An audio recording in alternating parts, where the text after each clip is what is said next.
This is a story that you have to fold and tell in the newspaper. And it's the kind of a story that happens on a dark and stormy day out at sea.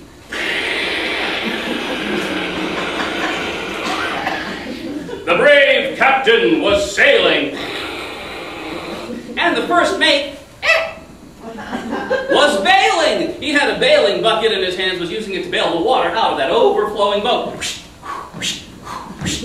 "Captain, sir," said the first mate, "there's a terrible storm coming. What are we going to do?" And the captain said, "Well, you're right, lad. Looks like we got rough weather headed our way today. Now listen carefully. Here's what you've got to do. First, shut the doors and secure the hatches so no water gets in. Second, raise up the signal flag that signals for help. Third, lower the lifeboat and get all our passengers safely to shore." "Aye, aye, sir," said the first mate. And so, while the captain was steering the ship through the gathering storm, the first mate set out about his duties. Now, first he did do was to shut the doors. And then he secured all the hatches on the deck so no water would get in. And the second thing that he did was he took out the signal flag that would signal for help. He tied it to the ship's mast and pulled it up into the storm winds. Now the third thing he did was, you remember what he did third? What? Make sure all the passengers get to shore. That's right, he wanted to make sure all the passengers get to shore. So he lowered for them the lifeboat.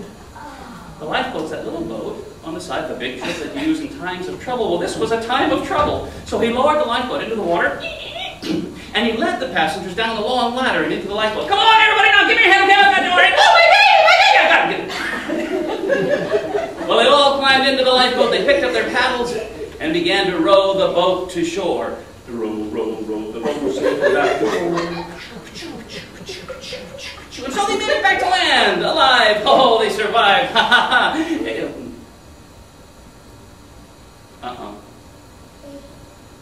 were 2 people missing. And as the survivors stood on the shore, they looked out across the stormy sea, and way off in the distance they could still spy the big boat that they had just abandoned.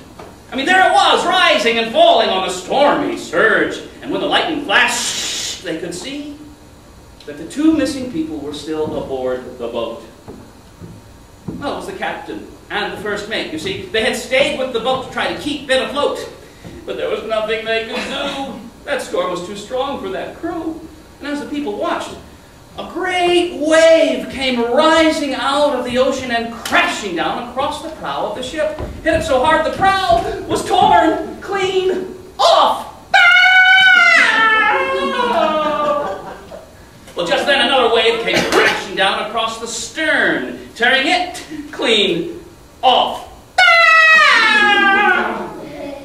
Well, the captain and the first mate climbed up onto the ship's mast in the center of the boat, trying to stay above water as best as they could, when another wave came crashing down, tearing the mast clean off. And then the boat went down into the water. And the people were so sad to think that the captain and the first mate went down into the water too. But wait a minute. What was that? Something was coming their way out of the storm. Why yes! Breasting the salty surge aside and swimming safely to shore, they saw that the captain and the first mate had survived. They made it back to land alive! And soaking wet. How is that possible? How could they survive that storm and that wreck? Well, the captain said, "My friends, it's simply nautical common sense. For everyone knows, whenever you go sailing in a boat on the water, you've got to remember to wear your life jacket.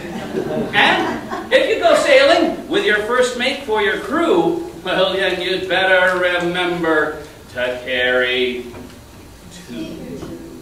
And the 2 life jackets saved that crew, and that's the story of the captain's life jackets.